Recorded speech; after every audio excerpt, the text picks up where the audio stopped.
Bom, vamos direto ao ponto aqui. Na segunda parte dessa aula sobre o critério de crença, agora a gente fala um pouco mais sobre as características de acreditar. A gente já defendeu no vídeo passado que acreditar é um critério necessário para o conhecimento. Sempre que a gente fala sobre conhecimento, a gente também fala sobre acreditar. Todo membro de conhecimento envolve essa propriedade. A gente encontra a propriedade de crença, né, o estado de crença nos membros, nas situações que contam como saber. Agora a gente vai falar um pouco mais sobre acreditar como sendo um estado mental, o que caracteriza esse estado mental e porque faz sentido falar de acreditar meramente como um estado mental. Então, eu vou falar sobre 3 propriedades aqui gerais sobre crença,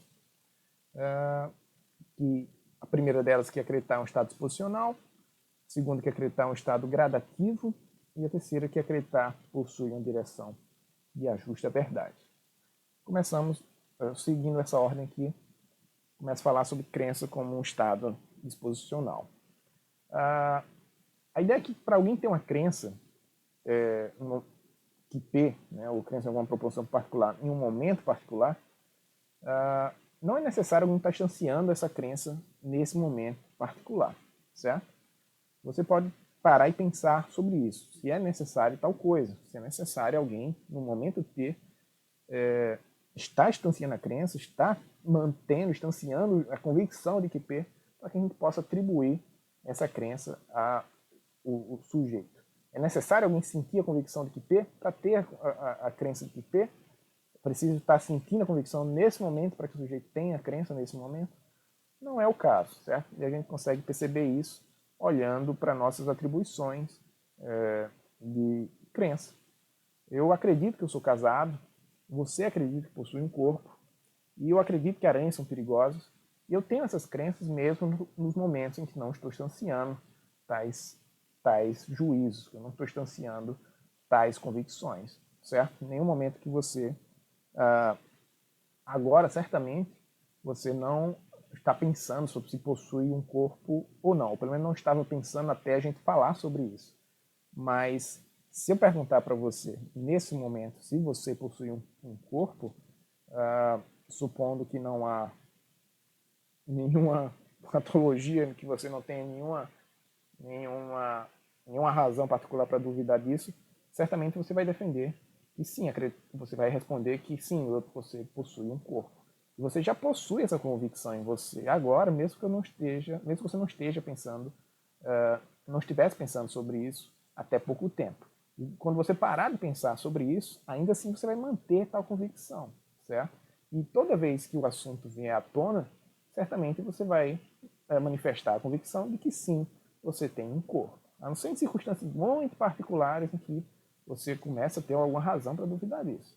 Mas na maior parte do tempo, você mantém essa convicção mesmo quando não está considerando esse assunto, mesmo quando você não está manifestando o juízo de que possui um corpo. E eu também acredito que eu sou casado, mesmo quando não estou pensando sobre isso, e na maior parte do tempo eu não estou pensando sobre isso. Mas se quando eu vou, digamos, num cartório e alguém me pergunta se eu sou casado ou não, sim, eu sou casado. O juízo se manifesta imediatamente.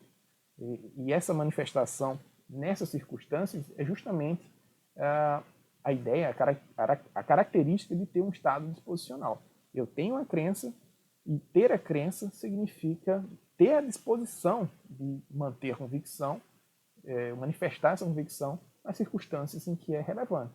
Não significa manifestar a convicção o tempo inteiro, certo? Eu gosto de pensar nessa analogia, aliás, eu gosto de pensar nessa ideia de estado disposicional. Vi uma analogia que eu não sei se é útil para todo mundo, mas para mim funciona. E para mim, ter um estado disposicional, como crença, como desejos e outros, significa simplesmente adquirir uma certa lâmpada em alguma parte da sua mente. Você adquire essa lâmpada e você coloca essa lâmpada em um certo bocal que está na sua mente, em algum lugar na sua mente. E você ter a crença, ter um estado disposicional, significa ter essa lâmpada e essa lâmpada acender nas circunstâncias relevantes. Não significa você ter a lâmpada acesa o tempo inteiro.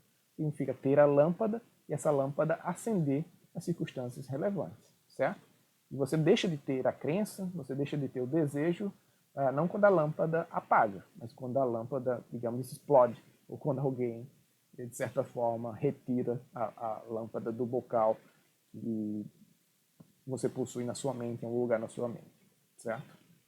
E continuando aqui os slides, para reforçar o ponto de que crença é um estado disposicional, perceba que às vezes nós descobrimos que nós temos crenças, certo?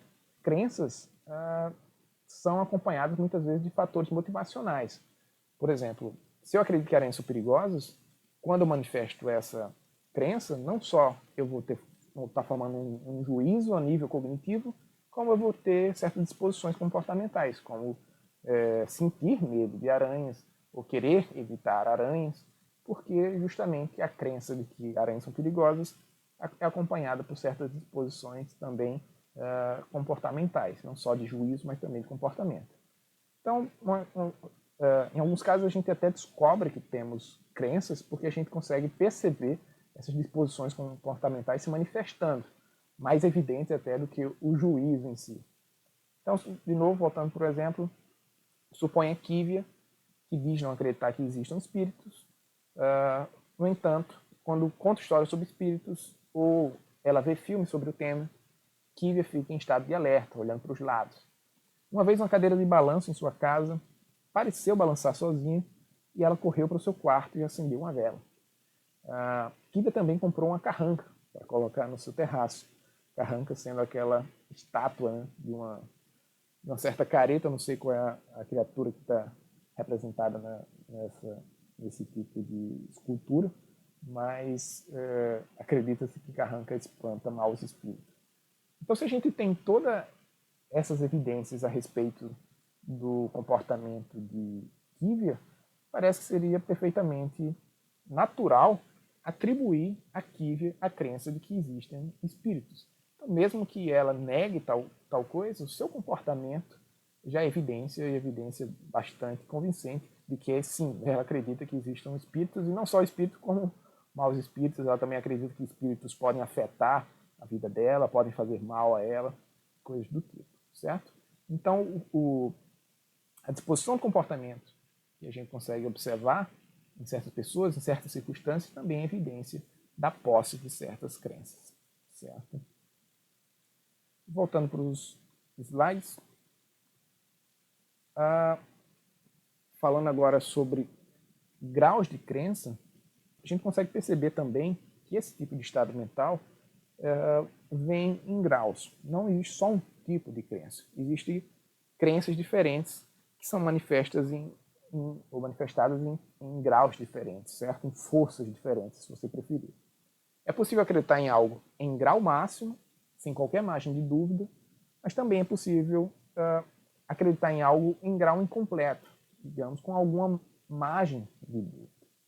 Por exemplo, eu acredito que a humanidade já foi visitada por alienígenas, mas talvez eu esteja enganado. É possível ter esse tipo de crença. É possível alguém acreditar em algo, acreditar na proposição, por exemplo, de que a humanidade já foi visitada por alienígenas, ao mesmo tempo que você tem alguma dúvida sobre isso. Então não é absurdo dizer essa conjunção aqui de coisas. Eu acredito que a humanidade já foi visitada por alienígenas, mas talvez eu esteja enganado. Perfeitamente possível. Crença pode se manifestar assim. Haver a convicção, mas haver também alguma dúvida sobre a proposição em questão, certo? No entanto, há outros tipos de crenças em que, no momento que a gente manifesta essa convicção, não há também qualquer margem de dúvida, não há margem para duvidar que a gente esteja certo sobre essa proposição.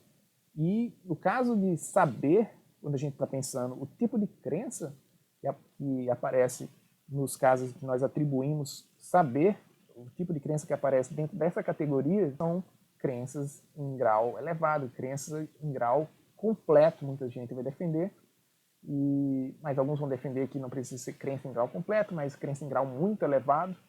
Eu vou aqui, para simplificar a discussão, dizer simplesmente que crença requer, que é a minha inclinação pessoal, eu penso assim, e o tipo de crença envolvido em casos de conhecimento requer crença completa, certo? Quando a gente fala sobre casos em que nós não acreditamos completamente na proposição, nós justamente tendemos a reclinar a nossa atribuição de conhecimento. Nós não dizemos que sabemos em casos que nós mantemos alguma dúvida, certo? Então, para evidenciar isso, pense no mesmo exemplo aqui, agora usando a atribuição de saber. Eu sei que a humanidade já foi visitada por alienígenas, mas talvez eu esteja enganado. O que é que você diria se alguém dissesse uma frase como essa? Uma resposta perfeitamente natural aqui seria dizer, bom, então você não sabe. Certo? Se você diz que sabe tal coisa, mas logo em seguida diz talvez não seja o caso, bom, então você não sabe. Se eu sei que a humanidade já foi visitada por alienígenas, eu não admito dúvida sobre isso, eu não admito a possibilidade de estar errado. Eu sei que é o caso, certo? E se você parar para observar nossas atribuições de conhecimento, você vai perceber isso. Em casos em que a gente mantém alguma margem de dúvida, não faz sentido atribuir saber, certo? Não faz muito sentido atribuir conhecimento nesse tipo de caso. E aqui, mais uma máxima que a gente pode defender, uma generalização que a gente pode fazer dessas observações. Saber sempre envolve acreditar em grau máximo. Não é que saber sempre envolve meramente acreditar, mas agora que a gente sabe que existe graus de crença, saber sempre envolve acreditar em grau máximo, especificamente. E aqui, algumas observações sobre essa distinção entre graus de crença. Uma delas é que crença em grau máximo não requer um tipo de sentimento especial. Para alguém ter uma crença em grau máximo, crença completa, você não precisa envolver certeza, entendido como aquele estado subjetivo em que envolve uma fenomenologia específica, em que você sente a convicção, em que você sente essa certeza. Mas crença em grau máximo, crença completa, significa simplesmente você acreditar completamente em algo, certo? Pense novamente nesse exemplo que eu já mencionei, da proposição sobre se você possui ou não possui um corpo, certo? Mais uma vez, pensando em contextos ordinários, excluindo contextos muito especiais em que faça algum sentido discutir isso, mas em uma situação ordinária, se você pensa na possibilidade de ter ou não ter um corpo, você tem essa crença e essa crença ela é completa, certo? E você não envolve aqui, de novo, a não ser que você comece a pensar sobre o assunto, comece a questionar, não envolve nenhuma fenomenologia muito distinta em termos de certeza, em termos de convicção, para que você tenha essa crença em grau máximo. Você acredita nisso completamente, certo? Você acreditar completamente, mais uma vez, não é necessário para que você possa ser atribuído com essa crença e você esteja sentindo alguma convicção em particular, esteja sentindo alguma certeza em particular. Não, existem inúmeras coisas que você acredita agora e acredita em grau completo, porque simplesmente você não tem dúvida sobre o assunto nesses momentos, sem que você esteja manifestando esse estado subjetivo de convicção, de certeza. Você não precisa ter um sentimento especial para ter crença completa. Você acredita agora, em grau completo, que você está sentado, que você possui um corpo, que você possui cabelos, que você está usando roupas, etc, etc, etc. Certo? E voltando para os slides, uma segunda observação aqui é que crença em grau máximo não é sinônimo também de teimosia ou ser cabeça dura. Se o grau de uma crença continua intacto, apesar de evidência contrária a essa proposição que é acreditada, essa na verdade é uma crença irracional, talvez até patológica. Crença completa não significa você jamais abandonar, ser capaz de abandonar essa crença. Não significa uma convicção inabalável. Não significa tal coisa. Crença completa é simplesmente acreditar sem margem de dúvida em algo. Mas crenças, por sua natureza, são sensíveis a razões, certo? Crenças são sensíveis a razões contrárias ou a favor. Se você acredita em algo, também é perfeitamente dentro da normalidade que sua crença possa se alterar no caso de razões contrárias surgirem. Se você tem uma crença inalterável, está falando aqui, na verdade, de uma coisa distinta, uma crença irracional ou talvez patológica. E isso nos leva à nossa última propriedade aqui sobre crença, que é o fato de crença ter uma direção de ajuste particular direcionada à verdade. Alguns estados mentais possuem direção de ajuste. Então, não só crenças, como outros estados e outros tipos de estados mentais, tem algo que a gente possa caracterizar como direção de ajuste. Ou seja, eles miram certas coisas, tem certas coisas como alvo, como objetivo. E essa característica, o fato delas mirarem certas coisas, terem uma certa direção, é parte constitutiva do que são esses estados, e é o que diferencia esses estados uns dos outros. Então, de novo, para começar com um exemplo diferente de crença, é uma ideia clássica, uma coisa que você já encontra aqui de Aristóteles, por exemplo, de que o bom é o objetivo do desejo. Sempre desejar é desejar algo bom, ou algo visto como bom, certo? E aqui, de novo, o que eu acabei de mencionar, o que é desejado não precisa de fato ser bom para constituir um desejo propriamente, mas apenas objetivar essa coisa vista como bom, certo? Então, para dar um exemplo, Júlia deseja que ainda tenha uma fatia de bolo em casa. O fato de Júlia ter um desejo, e o que significa ter um desejo aqui, dessa coisa, se envolve representar isso como sendo uma coisa boa. Ela deseja que tal coisa aconteça, seja o caso, que tenha uma fatia de bolo em casa.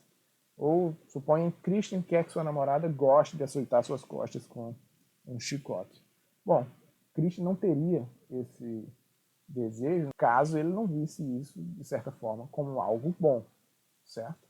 Ou que ele veja alguma utilidade nisso, porque tem alguma razão particular para tal coisa. Mas que outras pessoas estranhem tal desejo, Christian vê isso como bom, e aí desejar continua sendo desejar o bom.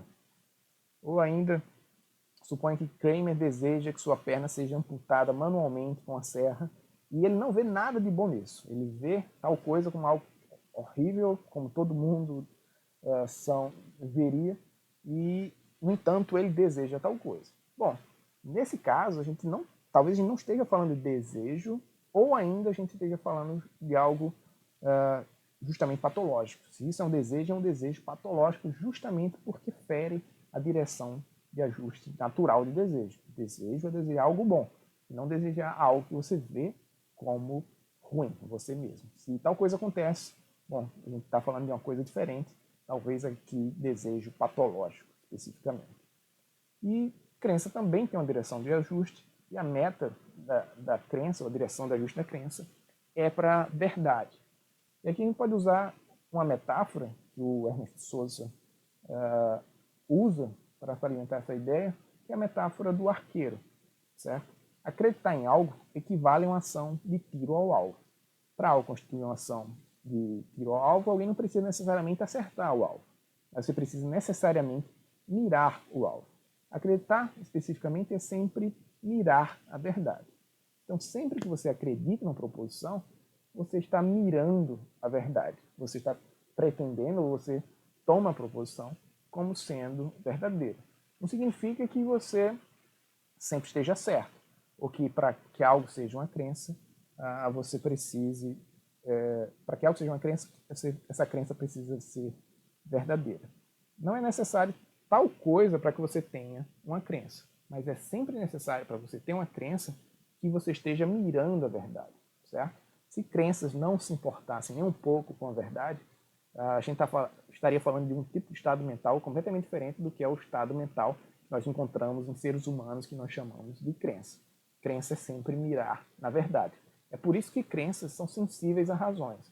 Quando nós apresentamos razões a favor ou contra a ideia de que uma certa proposição é verdadeira, nós nos inclinamos a acreditar nisso ou nos reclinamos a acreditar nisso, justamente porque crenças miram a verdade. Então essas são as propriedades aqui gerais que eu quero falar sobre crença, que podem ajudar você a entender crença como interpretada como um estado mental, que é a interpretação padrão hoje em dia de crença, falando da definição tradicional do conhecimento.